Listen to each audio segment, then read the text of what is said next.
not uncommon to hear people talk of realities. And I do mean their realities in the plural rather than reality in the single or the singular. But that word in English has undergone significant modification in recent decades. In the past, it indicated the modules that comprise a singular reality. So we would, in times past, we would talk about the realities of a situation. So the situation remains singular, but it has realities that lead to that singular situation. But now it seems to indicate several distinct alternative realities. Now, to some extent, that is the result of the popularization of phenomenological thinking, in which reality is personalized to an individual or subjective opinion rather than a shared empirical situation. So the idea that we all share a reality has somehow been displaced, and we have subjective realities of our own. I think that's quite problematic in a political sense. It suggests a sort of privatization of experience, but that's another issue we could go into. In literary theory, this is known as reader response. The reader response to reality, the reader response to literature, the reader response to art. But the notion that there are alternative realities and not just one reality also has its roots in popular science fiction, where the notion is often posited now in films like Star Trek or television programs like Star Trek, that different realities exist and that even travel between different realities is possible through wormholes in the fabric of space. So hence my image from Star Trek of one of the Enterprises going through a wormhole, I presume, rather than just a cloudy day. Science fiction, philosophy, they all seem to have a place in the discussion of realities. Art, on the other hand, is rarely mentioned in relation to the establishment of realities. I think that's both a mistake and very telling of how we treat art. I think what it indicates is that the discourse, the language, the debate around art, instead of taking part in these massive shifts in culture, so we no longer believe in a singular reality, but we believe in realities, that discourse is not unique to art. Therefore, we don't really need art's input into that. We can just use the literary discourse. And a lot of art theory now, and really for the last 20, 30 years or more, is literary theory that has been reapplied to art. So we don't really need a theory of art to talk about distinct realities. But this wasn't always the case. In the 1950s, the English art theorist Herbert Reed suggested in books such as The Forms of Things Unknown, Icon and Idea, and The Art of Sculpture, that without art, there would be no human consciousness. Without human consciousness, there would be no comprehension of reality, and without a comprehension of reality, there would, in effect, be no reality. There might be existence, but without consciousness to verify or at least hypothesize existence, even that cannot be guaranteed. And he wasn't alone in putting forward this version of idealist philosophy. Before him, in the second half of the 19th century, the art theorist Conrad Fiedler suggested that, and I quote, "Artistic activity begins when humankind, driven by inner necessity, grasps with the power of its mind the entangled multiplicity of appearance and develops it into a configured visual existence." In other words, what he's saying there is that reality as we understand it as a coherent and unified experience of the world is created through artistic activity. But in truth, art has dealt with alternative realities for centuries.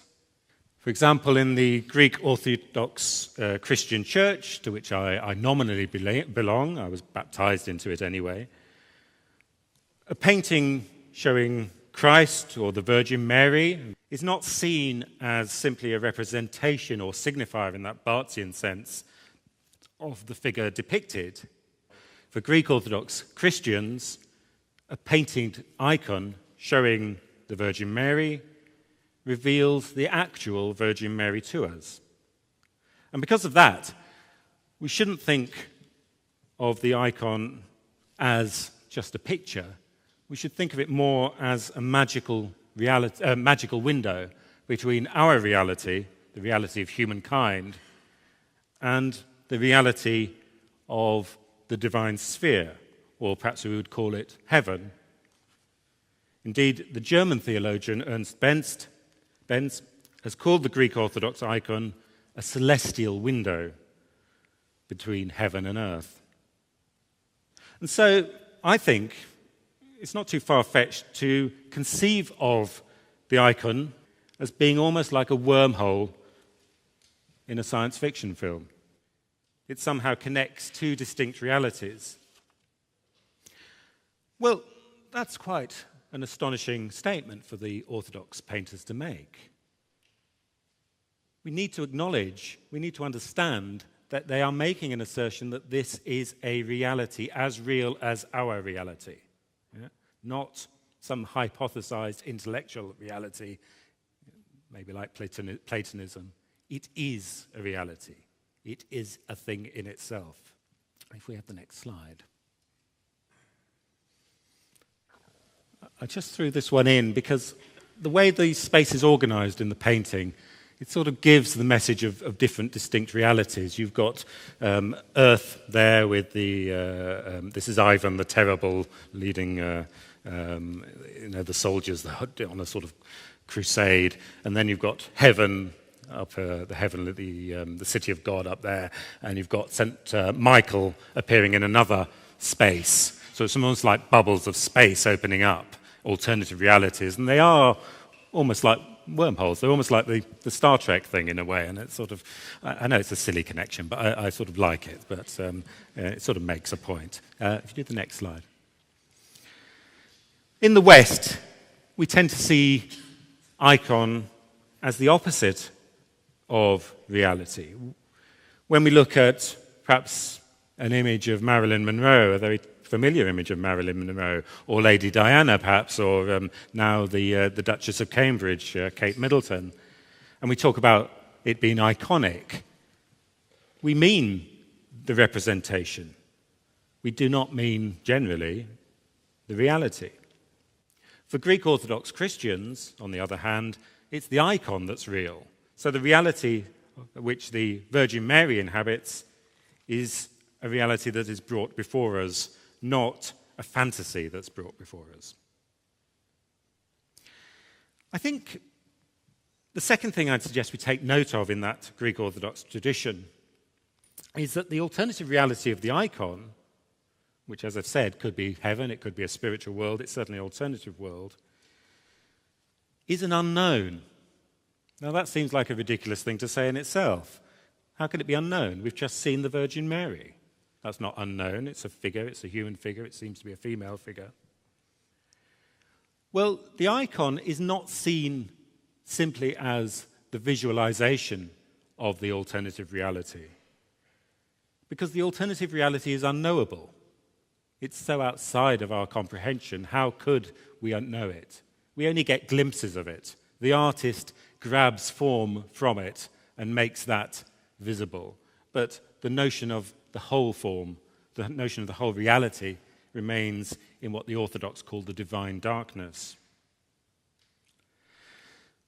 That's an important phrase, I think, divine darkness, because the unknown other reality, the divine darkness, the heaven, the spiritual world, and our world come together in the icon.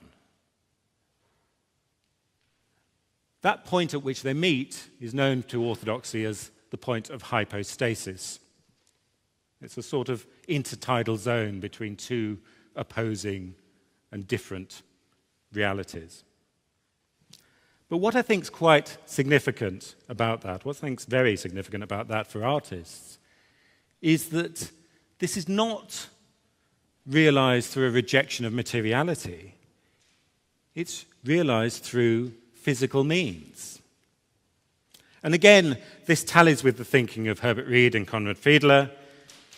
And again, it seems something that's counterintuitive, at least in the West. We tend to assume that spirituality, spiritual realities, if we believe in such things anyway, are manifested through the rejection of material and physical objects. Materialism is often characterized as the opposite of spiritualism. Like reality and image, in the West, matter and spirit are often presented as opposites. And it's this almost Gnostic antipathy towards the material world that is manifest not only in this opposition of spiritualism and materialism, but in the academic humanities. In the humanities, in academia, immaterial thought is more often than not considered superior to manual work and labor. The laborer is considered inferior to the brain worker. But in the Orthodox tradition, of course, that division does not exist. And it doesn't exist to the point where if you make that claim, you are considered a heretic. You cannot reject the physical and reach the spiritual. But I want to think about that for a moment, because that seems to me an extraordinary statement. For Orthodox Christians, the paintings in a church are not decoration. They're not there to teach the congregation stories from the Bible. Instead, they are there as part of the Eucharist. Next slide, please. Like the Eucharist, the Holy Communion, the painting is seen as something that's transformed into something else. So, in the Eucharist, in the Holy Communion, the bread and the wine are transformed into the body and blood of Christ. And I think that's so at odds with mainstream Western thinking that it takes a moment to come to terms with. For the Orthodox, the bread and wine are not signifiers of the body and blood of Christ in the way that Barthes would have us believe. They are the body and blood of Christ. Well, that's something that the Orthodox share with Roman Catholics, of course. But for the Orthodox, it goes one step further. A painted icon is not the signifier of Christ or the Virgin or the saints. It is Christ, the Virgin Mary, or the saints. The depiction of the painting is, in other words, a reality and not a representation. Again, it is a thing in itself, not a representation of something else. Well, that requires an astonishing leap of faith to accept. And maybe it's an astonishing leap of faith that people will not readily adhere to. But I don't think it's a Christian leap of faith. I think it's an artistic leap of faith. I think the notion that the artwork transcends its material reality through engagement with its material nature is something that's essential to art. Now, in the past, I've tended to call this leap of faith a suspension of disbelief, but I'm increasingly liking the word faith. Faith, not in a religious sense, but faith as an absolute belief. And that raises what I consider an interesting question about art. What if we take this basic theory, this orthodox theory, and we don't apply it to orthodox art? Painting's been made now, this is a modern icon. What if we reapply it to mainstream art now? Or at least some art in the world now that would be considered contemporary art? What if we apply it to the work in this room? What if a painting, or even a three-dimensional art object like a sculpture, is not seen as a decorative art item or a signifier of narrative, of meaning? What if instead it's seen as a reality? It would be an alternative reality to our own, of course. We can tell that by the fact it doesn't look like our reality. But what are the implications for willfully applying this notion of art and reality to Western art now? What would we say is the function of art in that context? Art that is an alternative reality. In the Orthodox Christian Church, the answer to that question is very easy to give.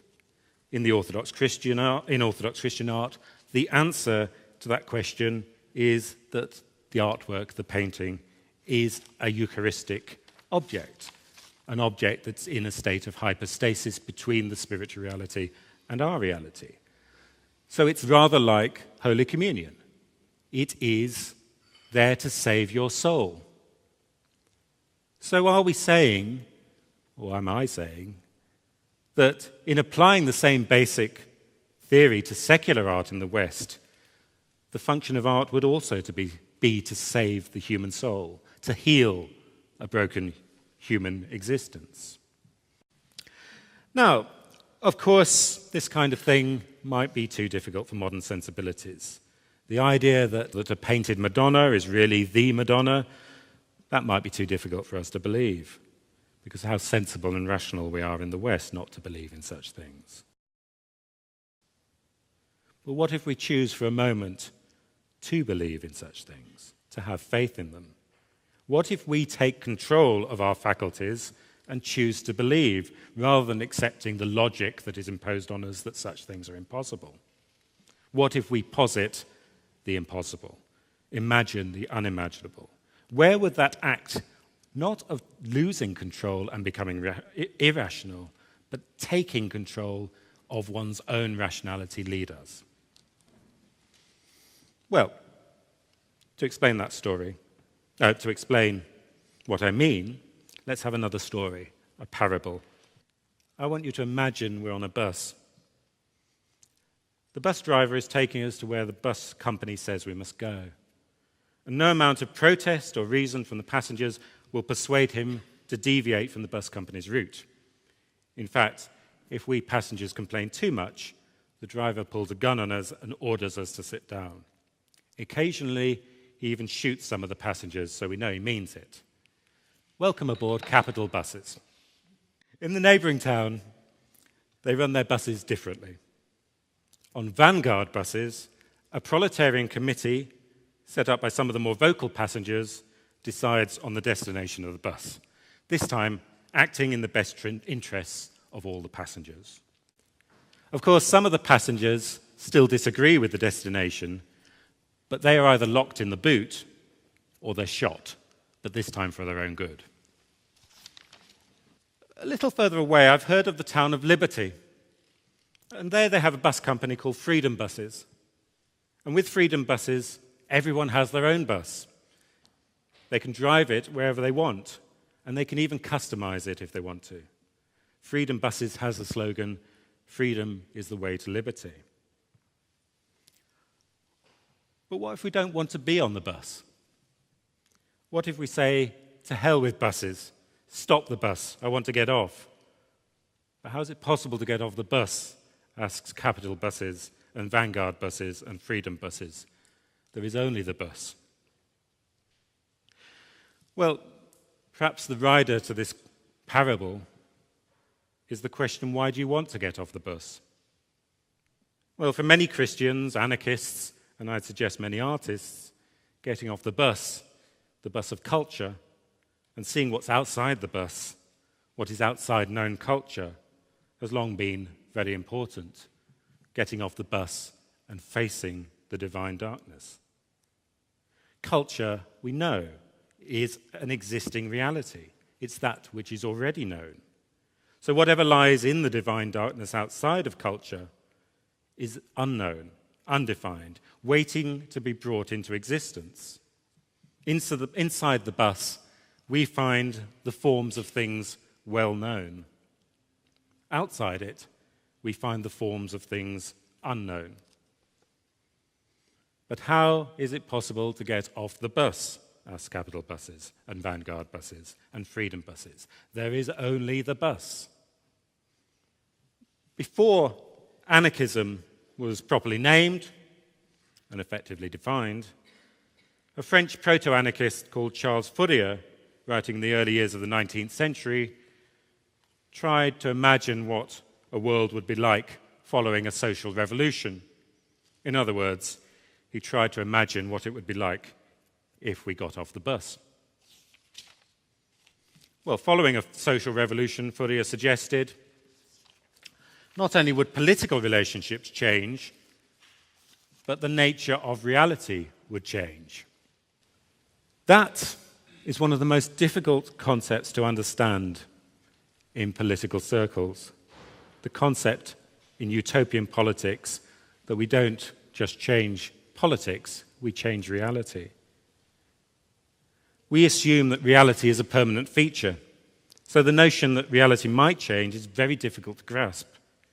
How could, say, an oak tree be different just because we live in a socialist country rather than a capitalist one? Surely an oak tree is always an oak tree because its existence is fixed. And even radical political activists struggle with this. Fourier wanted a revolution that would not just change the government, it would change reality. So that, for example, he said, in a post-revolutionary utopia, lions and sharks would cease to be dangerous eating monsters and turn instead into vegetarian anti-lions and anti-sharks. Similarly, the salty sea would cease to be poisonous to drink and would be transformed into lemonade.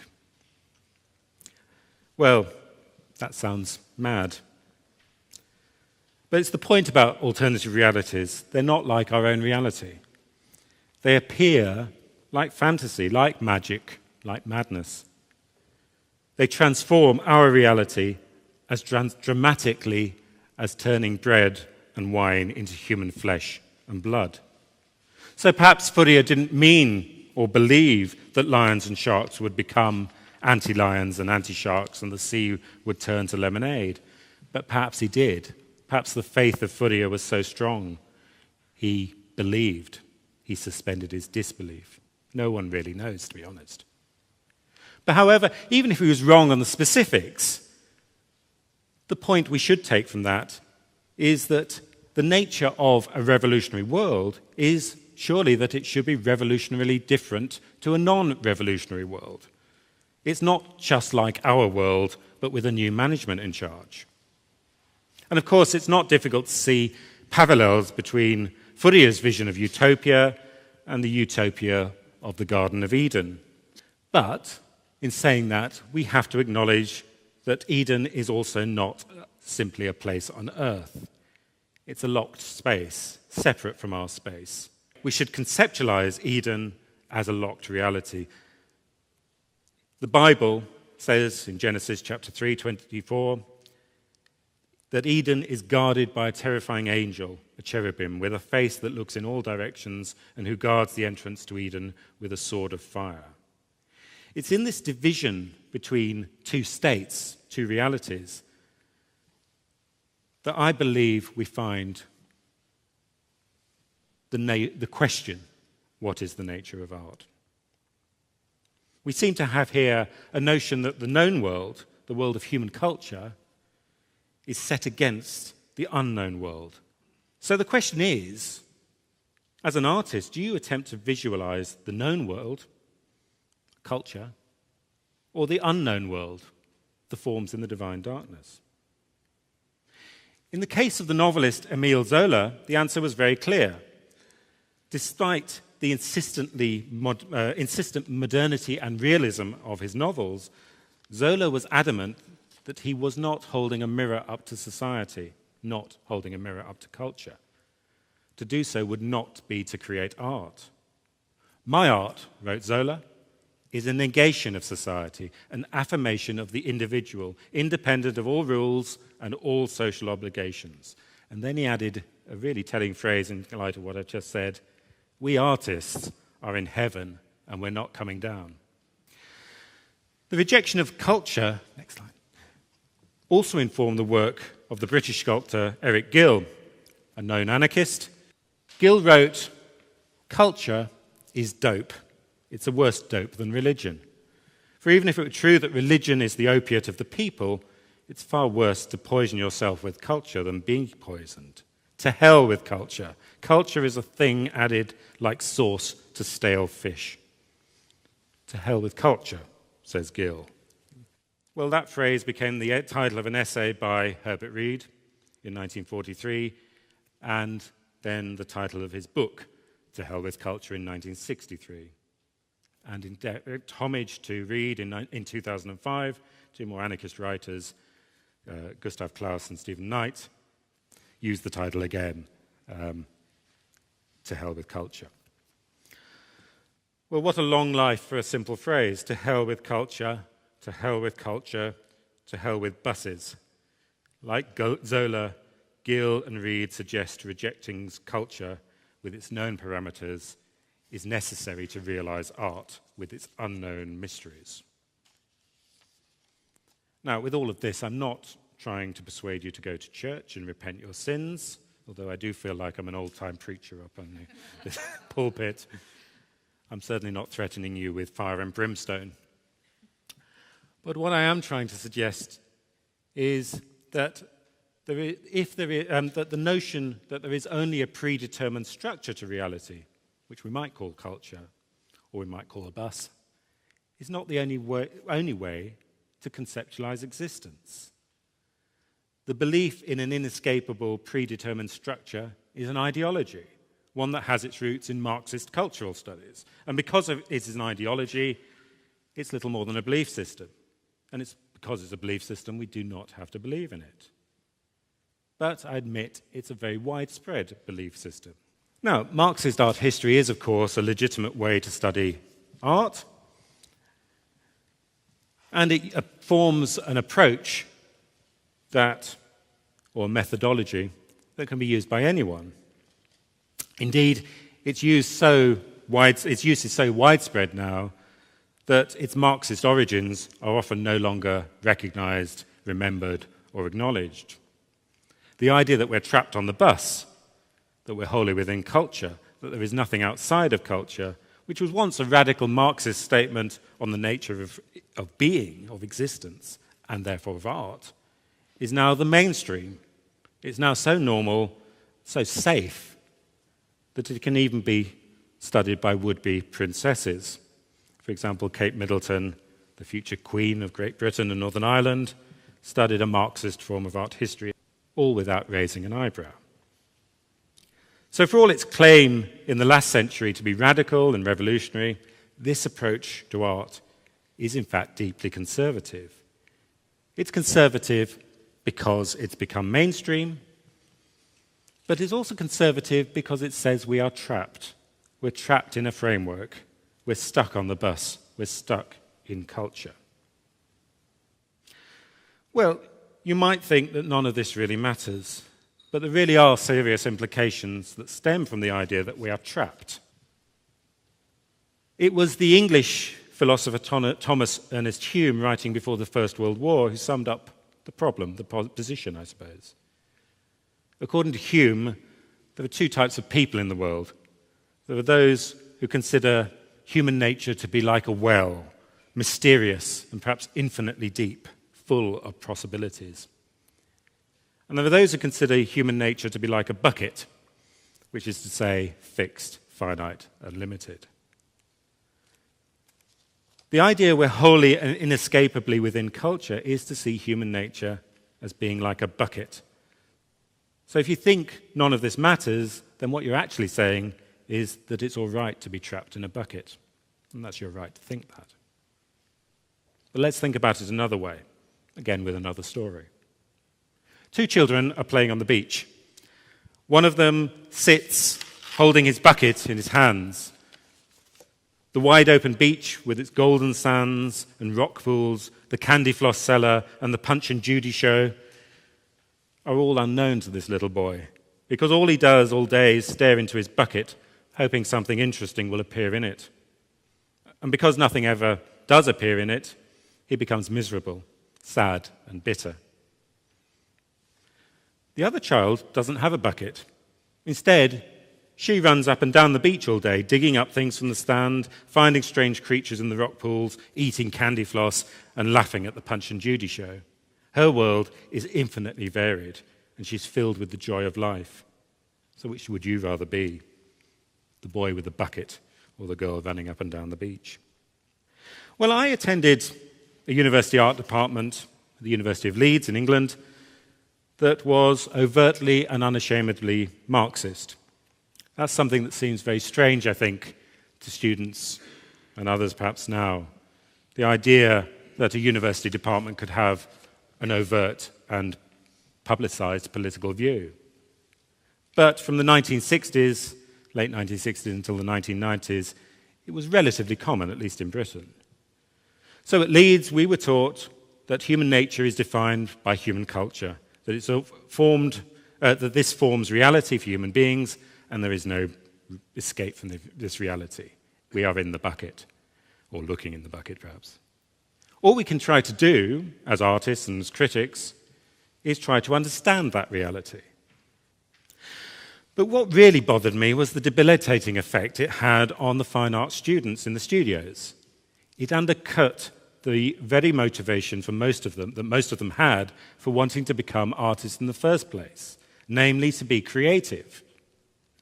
It said there is no such thing as creativity, there is only reflectivity, by which I mean the artist cannot create or envisage utopias outside of culture in the way, for example, anarchists like Herbert Reed suggested.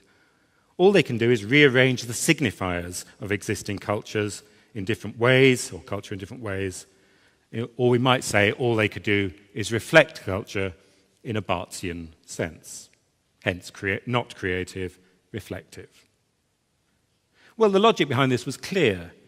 To create meant to see beyond known culture, but there was no beyond culture. We were stuck on the bus.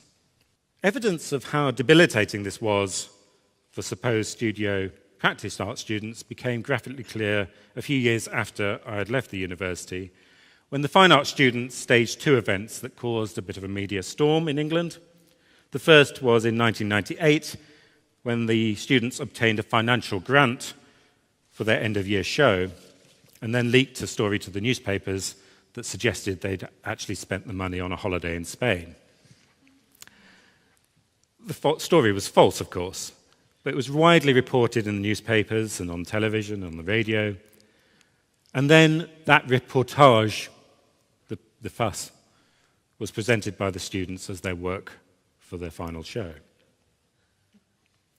The second event was in 1999, when the same students decided not to show any of their own work, but to exhibit work by other artists.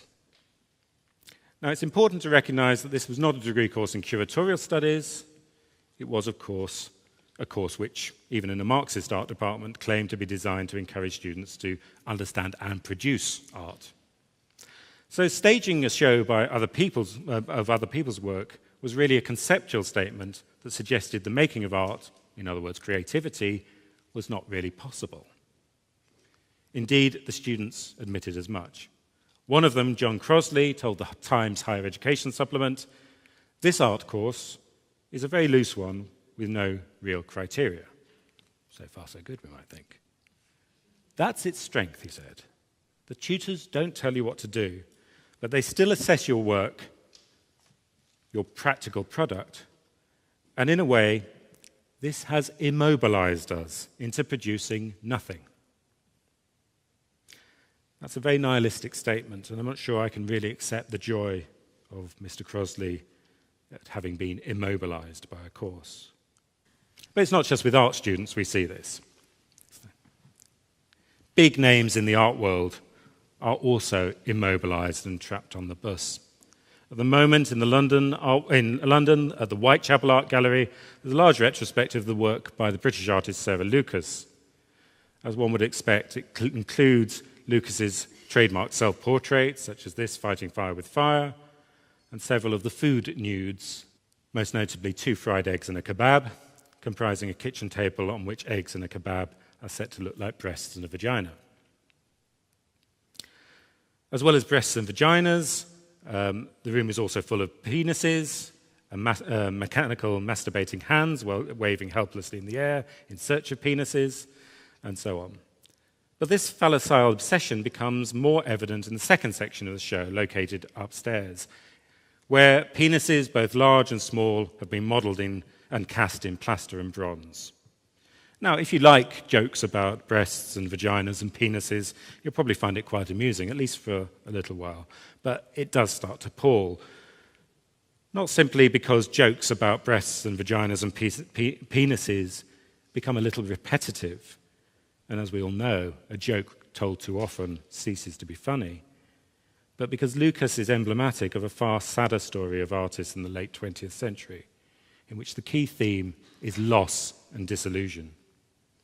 Looking at Sarah Lucas's work, you are constantly reminded of something else. The chairs on which pairs of stuffed tights have been tied look a bit like an Eva Hesse. The mobiles, next slide, look a bit like Alexander Calder's. The endless toilets remind you of Marcel Duchamp, and even the giant penises, next slide, upstairs, look like an attempt to do a Henry Moore. And you can go on with the reference spotting. It's a sort of deliberate thing. But the point is that Lucas, like many artists of her generation, lost faith in art, by which I mean she lost faith in the claim that art can be creative. For that generation, originality, creativity, and even personal identity in art looked like false goals. So the only thing left for an artist like Lucas to do was become a kind of tyro.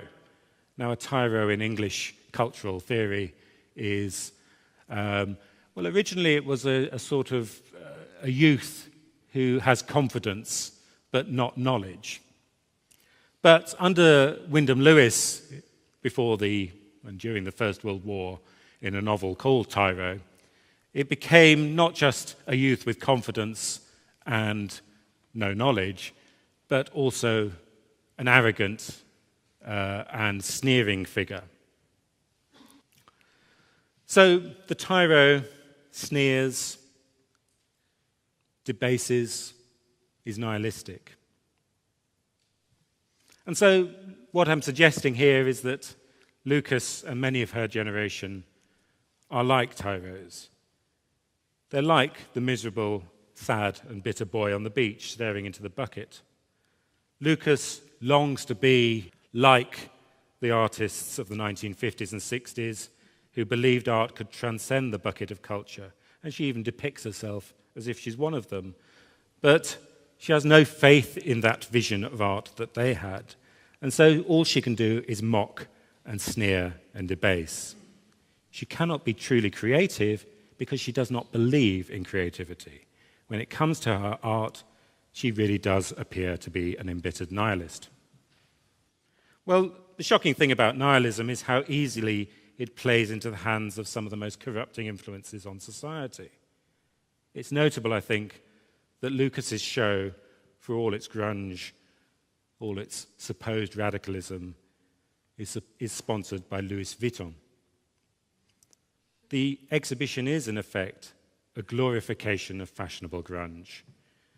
Now, even more than Tracey Emin or Damien Hirst, Lucas has, in effect, given wealthy collectors like Louis Vuitton, Charles Saatchi, Lord Rothschild, the frisson of brushing with the dangers of bohemian poverty without really having to experience it. In this, her work panders to a kind of rich man's voyeurism. I suppose the analogy I would use is something rather like Marie Antoinette when she used to have a few peasants in the grounds of Versailles. Well, they're sort of decorative peasants in the ground of Versailles. They're not really there to give any sense of what it's like to be a peasant. So Lucas might appear to give us radical art, comprising radical signifiers of society, but those signifiers are, I believe, misleading. I think she's actually a deeply conservative artist whose work and persona as an artist panders to the fantasies of the rich. But I've called this talk Reviving the Corpse of Art. So how do we revive the corpse of art? I suppose the starting point has to be to acknowledge that there is a corpse, that we are dealing with something that's dead. But equally, we have to acknowledge that that corpse is a kind of murder victim. For that reason, the murderers of art, the Vuittons, the Saatchis, the Rothschilds of this world, have nothing to contribute to the question of reviving the corpse. Instead, those people should be imprisoned for their crimes against humanity. Nor should mainstream artists whose belief system is nihilistic be involved. I think we can feel sorry for them, pity them, but we can't include them because nihilism is always a form of death, and death cannot bring a corpse to life. So my starting point is not in the existing mainstream art world. It's outside of that. It's in the margins. It's in orthodox icon painting, for example. It's in anarchist aesthetics, for example. And it's there in a belief that is not accepted by the mainstream, that art is tied to realities, establishing realities, and that it is a material reality at that. It's not in those who believe that art is a disembodied concept or an act of sophistry. Art, in the margins, is material and real. But it's also transcendent. Now, that combination has come to be known under a label which we did coin, but we sort of coined it again inertia almost as a joke, really. The new aesthetics. Aesthetics, when I was at university, was a dirty word. You didn't talk about aesthetics. And so we've coined the new aesthetics. It's a deliberate provocation of those who would deny an aesthetic, an alternative view. That word, or that label, rather, has been applied to artists without my knowledge or our knowledge. It's almost got a life of its own. So every now and again, I've got one of these Google searches set up so that if Google comes across the net phrase, the new aesthetics, in a website or a news story, it automatically sends me an email. And it's surprising how often artists you've never heard of, or I've never heard of, suddenly start calling themselves or being called new aesthetic artists. And what I end up doing is wondering what that means.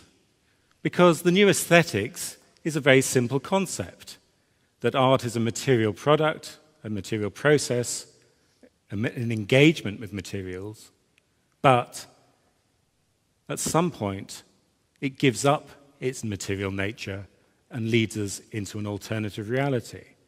Now, I don't think that has to be a spiritual alternative reality. I don't think it has to be religious in any sense. The alternative is simply not the mainstream. It's simply not the reiteration of culture. It's somehow transcending that.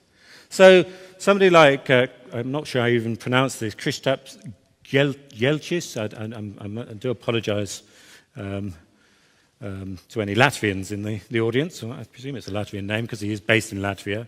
The Keys to the Riga, I've never met this artist. I don't know anything about him except he calls himself a new aesthetic artist based on these principles. Well, that's nice. I like the idea. It's almost like Ad and his colleagues inviting me here. How on earth did an artist in Latvia suddenly hear about the new aesthetics? It's got a life of its own. And that means it's getting a resonance. It has a resonance. It's saying something, not necessarily to everyone, but it's saying something to a group of artists who I think have been ignored, have been voiceless, perhaps, in the community, the art world. Next slide. Another of his images, the budget fir tree. This is actually made, again I'm told, from pencil leads stuck onto the surface of the paper. I put these in because one of the things that I know I am associated with is realism, and I will come on to that in a moment. But the new aesthetics is not a realist manifesto. It's not there to explain or justify realism. When we talk about an alternative reality, we are not talking about a reiteration of this reality. what we're talking about is an alternative. Well, that alternative can look a bit realistic, but it doesn't have to, as in this case. David Dipri, I do know. He lives near me in London. I think he's a very fine artist. And he paints these portraits which, well, don't really fit in with anything that's going on in the mainstream London art world. But I think they are stunning pictures. Arshak Sarkisian is an Armenian artist. This is called Toilet Rolls. I mean, I hope you're seeing, there is a lot of diversity that people end up with under this label. You don't have to think, well, I don't paint in a realist way. How can I talk about realities? I don't paint like a Greek Orthodox icon painter. How can I talk about the alternative realities and use orthodoxy? It's not a style. Well, what I'm going to end with are two paintings by Clive Head. As I mentioned before, Clive and I work quite closely together, and we have done for a long time. We taught together in England in a university for nearly 10 years. He was head of art, and I was head of art history. And for much of that time, he was associated with photorealism. But the truth is that he rarely made a photorealist painting, at least photorealist painting as set down in the classic definition offered by Louis Meizel. But when we look at a painting like this, Coffee at the Cottage Light, painted in 2010, which was exhibited at the National Gallery in London that year, it does look a bit photographic. It does look photorealist. But you have to take my word for it, I think, that it's not replicating a photograph. There is no photograph you could take that looks like this. Clive was adamant even then that this is an alternative reality. And in 2010, I wrote a book, a very large book on Clive, which I said all of this. I said these are alternative realities. The trouble is nobody believed me. I started getting abusive emails. So did Clive. Why don't you admit you just take a photograph and copy the photograph? They thought this was a photorealist reflection of reality. To some extent, that experience has led Clive, in more recent work, this is a painting that's still ongoing, has no final outcome, to abandon realism in a photographic sense as much as possible. In a sense, he has repainted Coffee at the Cottage Light, but now he calls it The Looking Glass. The new version makes it obvious as a Greek Orthodox icon. I think we're obviously not looking at a space in our world. Perhaps we're looking through a celestial window, out of our reality into somewhere else where people, such as this figure on the extreme, your left, my right, nearest to me, can look in several directions at once, in which people can appear several times. It's clearly something that is derived from being in our world, engaging in the reality of our world, the material reality and the space of our world.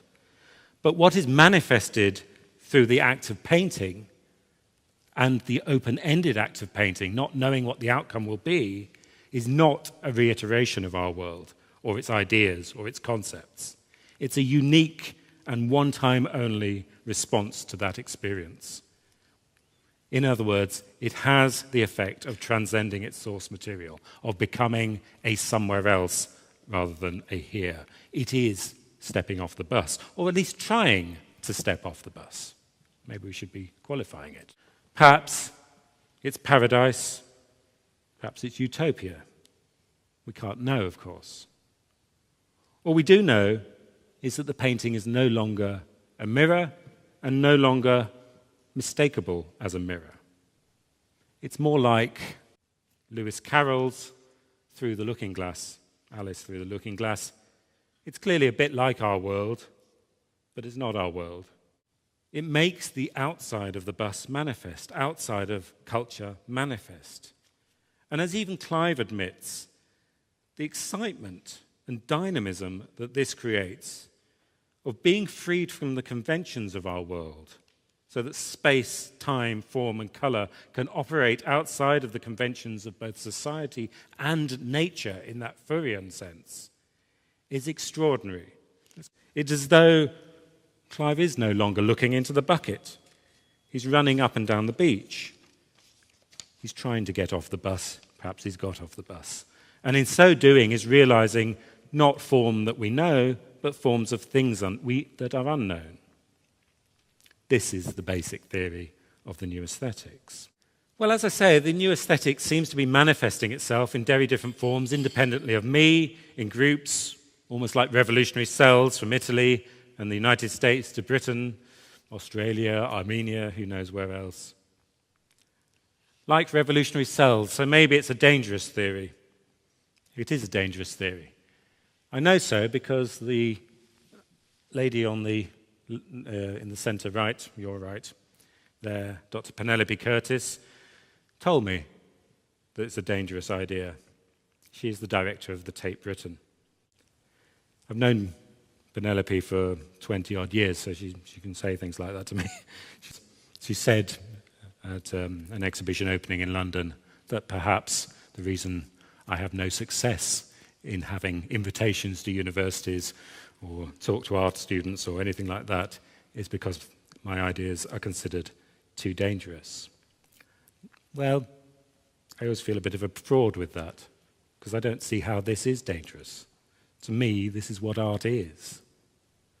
But if a bit of danger appeals to you, then what I'd like to do is invite you as artists, art workers, working in different fields, lovers of art, to consider this theory as a potential way forward for a living art.